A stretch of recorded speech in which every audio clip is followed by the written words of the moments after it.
You are Locked On Rays, your daily Tampa Bay Rays podcast, part of the Locked On Podcast Network, your team every day. Hello, my name is Ulises Sambrano, and alongside Kevin Weiss, we are the hosts of the Locked On Rays podcast. Thank you for making us your first listen every day. Make sure to subscribe on our YouTube channel, Locked On Rays, and any other podcast platform that you may listen to us. Hit that like button if you're on YouTube right now, and we can keep growing the community that is Locked On Rays. Okay, it finally happened. Tyler Glasnow has been traded alongside Manuel Margot to the Dodgers. It's that type of news that you knew that it was going to happen. We've talked about it, I think, endlessly on the show since the season ended. Obviously, if you are a OG and everydayer of the podcast, you know that I was not a fan of the move of having to deal a guy just because he's making $25 million. That was my stance. I knew that it was going to happen, but I didn't want it to happen. But then you look at the return, and there are two sides of one's mind. You know, if you're a baseball fan, your baseball fandom and your baseball analytical mind. So let's tackle the baseball fandom side first. Baseball fandom, damn, it sucks. It sucks that a guy like Tyler Glasnow is no longer going to be in the community, is no longer going to be wearing a Rays uniform, is not going to be a guy that gets national attention, which therefore gives the Rays national attention, which we rarely get as a fandom. So those things are gone by the wayside with Tyler being traded. If you look at Manny Margot, although his play did kind of decrease, especially in the outfield in 2023, he did have some memorable moments, especially in the ALCS against the Houston Astros. I believe it was game 3, that big catch, you know, in right field, and then comes back in massive homer. I believe it was a 3-run shot. You know, Manny had his moments, but you know, we knew that $10 million is just way too much money. So the Rays are offloading $35 million. So in the baseball fandom side of you, you're like, man, a salary dump. It sucks. It sucks that we can't pay our players. Not that I think Manny Margot's quality of play is like a lock per se, but more so on the Tyler Glasnow side. Like this guy is, if he's on, he can be a Cy Young contender. Like we've seen the flashes and stuff, especially 2021. Now, you know, you take the Manny moments. I think the Tyler Glasnow didn't have a particular moment with the Rays that you're like, oh, remember that start? He didn't have that, but he did have a stretch in 2021 until he got hurt, where for me, at least, it was must-watch TV. You had to see him pitch.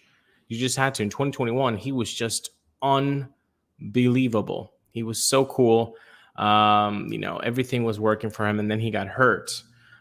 So that's the one side of your brain. The baseball fandom is kind of let go. You know, once again, salary dump. Once again, a guy can, you know, live his career with one team, or even though these two guys had already had a professional team before the race. But, you know, all of those feelings are completely valid to have, because as a fan, you're a fanatic, and it is not logical. It is emotional. All right. So anybody that's out there saying, oh, you're whatever because of, you know, focus on, you're okay to feel how you feel about this. All right. It's all right. Let's go to the second part of the equation, the baseball analytical mind. I like the trade. I like the trade a lot. I was talking to it with an OG listener, an everydayer, Austin Holloway. Some of you know him. And we started talking to him about the trade. And he mentioned something to me that kind of made sense. He's like, if these guys are good and Glasnow gets hurt again, it's an automatic W. And that's the problem with Glasnow, isn't it? You don't really know if he's going to be healthy. Who out there who's watching this and who's hitting that like button right now? You're hitting that like button right now. I just know it. Who out there right now can put their hand on the fire and say, oh, Tyler Glasnow is going to be pitching 150 plus innings in 2024? If you're one of those people, drop a comment below on the YouTube section. I want to hear from you. I want to know what makes you think that he's going to pitch more than 150 innings, because he's never done it. So it's a difficult ask, and you need that from a guy that you're going to be paying $25 million, especially if you're a small revenue team like the Rays are. So the baseball analytical mind, you look at these guys and what they can offer you, and it's really, really interesting. Really, really interesting. And I'm going to get into some of their numbers, because maybe you want to put some green Skittles somewhere. And if you're going to do that, might as well be FanDuel, because as the weather gets colder, the NFL offers stay hot on FanDuel. Right now, new customers get $150 in bonus bets with any winning $5 money line bet. You heard me right. 150 bucks if your team wins. If you've been thinking about joining FanDuel, there's no better time to get in on the action. The app is super easy to use. There's a wide range of betting options, including spreads, player props, over-unders, and more. So today, visit FanDuel.com/LockedOn, LOCKEDON, and kick off this NFL season, which is more than halfway through. FanDuel, official partner of the NFL. So before we get to those interesting numbers, obviously I am by myself. Kevin is not available. As we've noted, we do have working schedules, and sometimes they don't line up per se.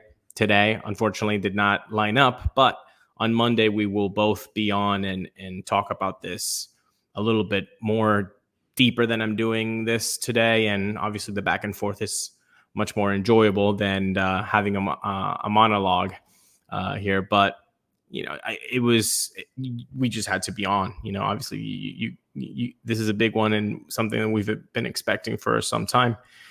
So, but we will be doing a Monday show, both of us talking about this exactly, and getting his take on it.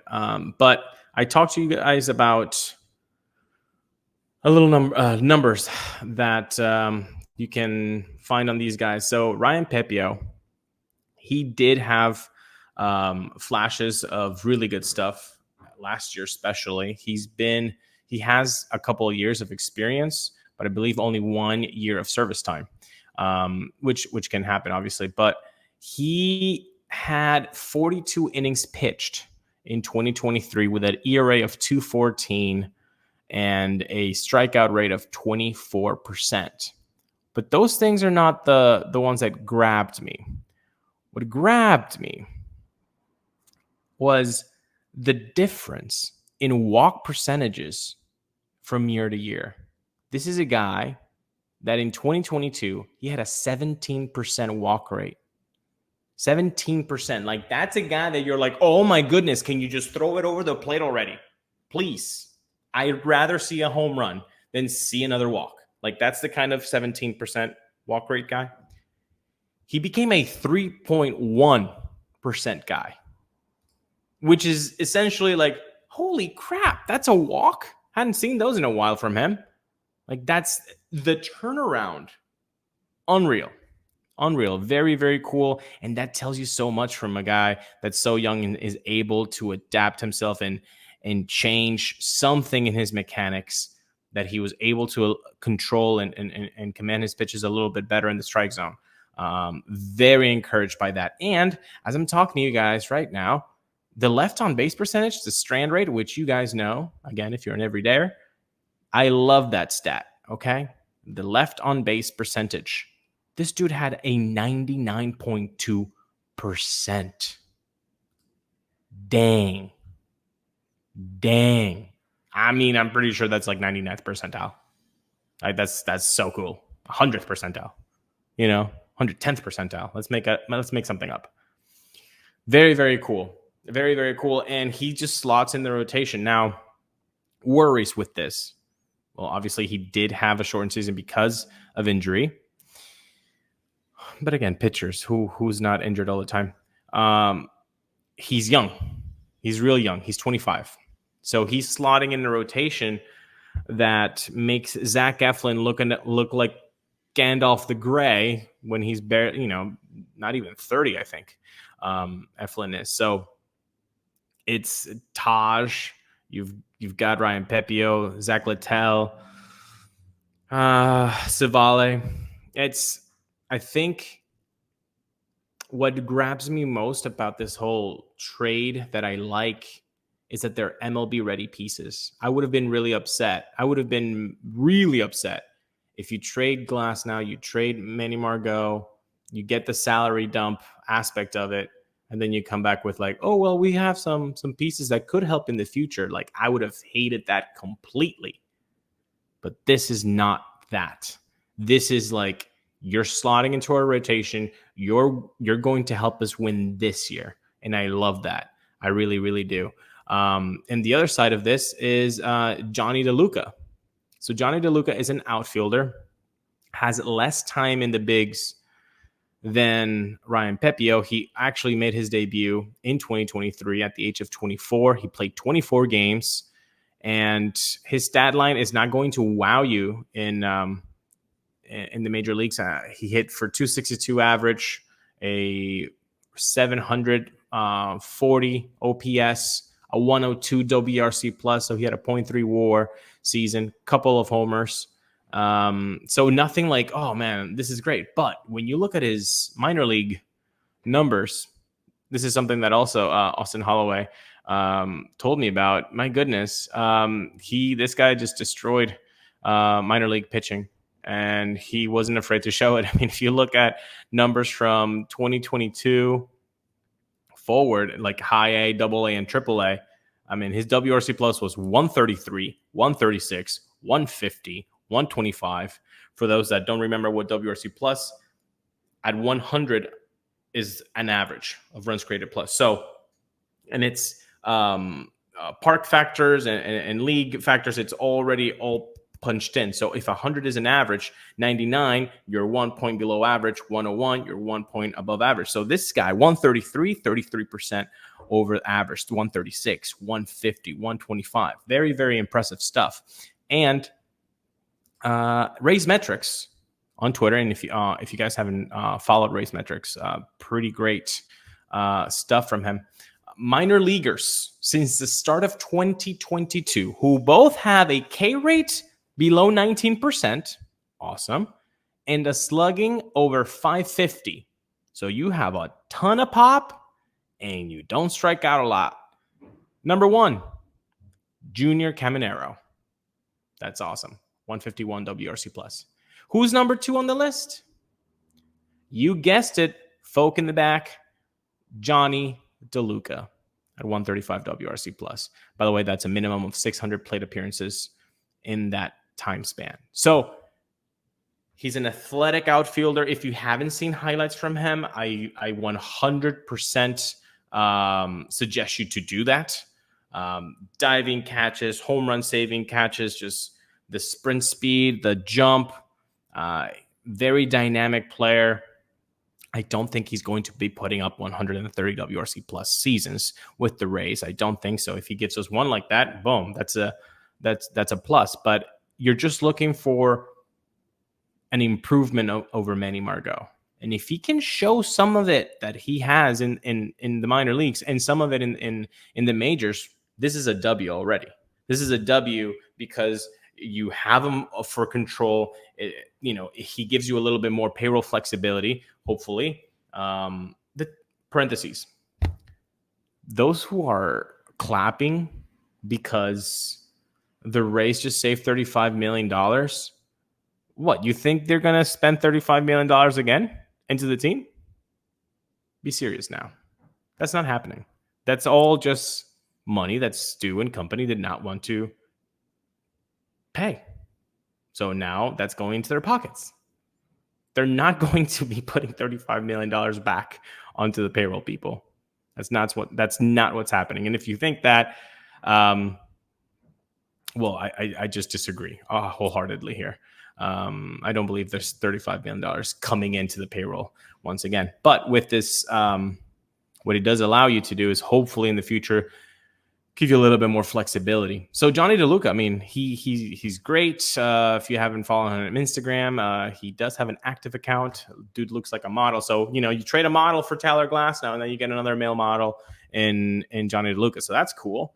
But overall, I like the trade because it doesn't make me feel like it was just a salary dump, even though it was. You're getting very good quality players that are not going to help you hopefully in 2 years. No, they're going to help you this year. Jonny Deluca is making the roster. Ryan Pepiot is making the roster on opening day. That helps you. That helps the baseball fandom side of you align a little bit more with your analytical baseball mind and say, you know what, that's okay. It's kind of like with Austin Meadows, right? And Isaac Paredes, like, you understood it in the baseball analytical mind. The baseball fandom's like, damn, I really liked Austin. That sucks. And then boom, what happens? Paredes. And Paredes just had a terrific 2023 season, a 2022 that gave you hope. By the way, he co-led the team in home runs with 20 in 2022. And then he had his coming out season in 2023. That's what happens. So with punchy guys like that can make an impact immediately. That's why I like this trade. Besides all of the numbers that I've said, plus the ones that we're probably going to talk about on Monday with when we go a little bit deeper with Kevin. But we put out a poll on X, the artist formerly known as Twitter, about this exact same thing, about how you felt on the trade. We said, what are your first thoughts about the return? And the options were love it, expected better, we got fleeced, and I'll tell you in 4 years. The number one answer on the board was love it at 40%. The second option was I'll tell you in 4 years in 36%. The third option was expected better at 16%. And then last at 8%, we got fleeced. I'd love to talk up to one of those, to all of that 8%. We got fleeced. Why? Why did we get fleeced?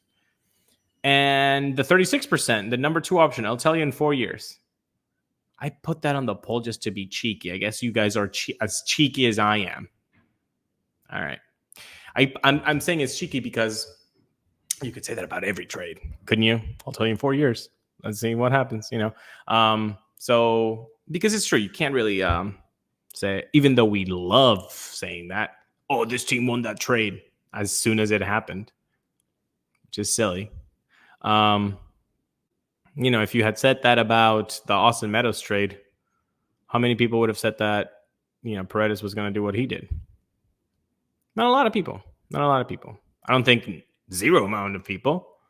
You had hopes, and there were numbers there that maybe he could clock something. But yeah, I'll tell you in 4 years. I put it as cheeky, and I guess you guys are as cheeky as I am. Although it's kind of true. It's kind of based in truth. You got to let trades simmer a little bit before you can actually give an argument of yes or no. But we have some of your comments as well. Let's see. Caleb Team TB at Caleb29 says, it mostly just feels like a wash. We're getting the better outfielder, but worse pitcher. Okay. Worse pitcher. We don't really know anything about Pepiot yet. Not a lot of sample size there, Caleb. Ardenis Rashad says, I love it. Ryder Rasmussen Enjoyer. He says, I like the return. I have confidence that Pepiot will become a monster Once introduced to the Rays pitching lab, and Deluca is already a great player. Shedding $35 million per year in one fell swoop is also a plus. Let's hope that it can reinvest that money wisely. Kind of to my point just a few minutes ago, Rasmussen and Joyer. I don't think they'll reinvest that. $35 million is not coming back into the payroll. But hey, Stu, I know you're listening, buddy. I know you're a fan. Prove me wrong, baby. All right, Samuel Bayless, all the way in Australia. He says, and we kept Randy. Yes, we did. And hopefully we keeping Randy. Chris Snyder says, super deal for the Rays. Jake Stokes says, I think it's a good deal. I also hope they use the money they opened up to go get some more players. In a dream world, we get Bellinger or Hoskins or even both. My goodness, Jake. I'm not playing MLB This Show here. Justin says, no ambition. We shouldn't applaud salary dumps. See, this is his baseball fandom side. Let's go into your baseball analytical mind and say what you really think, Justin. Bring back Longo at JTune26 says, it hurts. Yeah. Okay, that's fair. Cash Dylan 751 says Pepiot is really good. He had control issues early in his career, but when he came back from a spring training injury, he was great. Big, strong kid that will challenge hitters and log innings if he's allowed. Jonny Deluca is a great kid with pop and speed similar to Outman, and we know what kind of season Outman had. He had a tremendous rookie surprising season. Last one is Phantom 893 or Dinobot says, are the Rays picking up Tyler's salary? And that is a hefty, no, they are not. They're not doing that. The trade actually was contingent upon Tyler Glasnow signing an extension with the Dodgers. And guess what? That extension was finalized. He signed a 5-year, $135 million contract, Glasnow with the Dodgers. So basically that means that the deal is complete. So the deal is 4 years and $110 million in new money, right? Because he was getting paid $25 this year. The total deal could get to $145 million if the Dodgers exercise a $30 million club in year 5. If not, Glasnow has a $20 million player option. And of note, there is no deferred money in the deal. That's Jeff Passan being funny, cheeky. We like it. So no, they're not picking up the salary, but obviously that was one of the things about the trade. They were like, okay, but let's talk extension, and they did. And good for Tyler. He's a Cali boy, now gets to play in front of his family. I bet he loves that. Manny Margot, he goes back to the West Coast. Remember, he was a Padre for a long time, so he goes back to an area that hopefully he's a little bit more used to than just going to Kansas City, than going to Boston. So he's been there before. You got to salute those guys. They gave Rays fans a lot of smiles, a lot of happy moments, and that's not forgotten ever in a fandom. You remember those guys. So the best wishes to Tyler Glasnow, best wishes to Manny Margot, and welcome in Ryan Pepiot and Jonny Deluca, and hopefully these guys can make us proud and make us root for them incredibly hard, and we have really good moments and memorable memories with them wearing a Rays uniform. So that will be it for this episode. Make sure to subscribe to the YouTube channel. Make sure to hit that like button, and make sure to listen in to our Monday episode. Remember, this is the off season, so we go 3 days a week. We usually will try to do Monday, Wednesday, Friday. Last week of December, we will most likely have pre-recorded podcasts, player reviews to enjoy the holidays. But we want to give you content, so that will be all done ahead of time. So without further ado, stay safe and see you next week.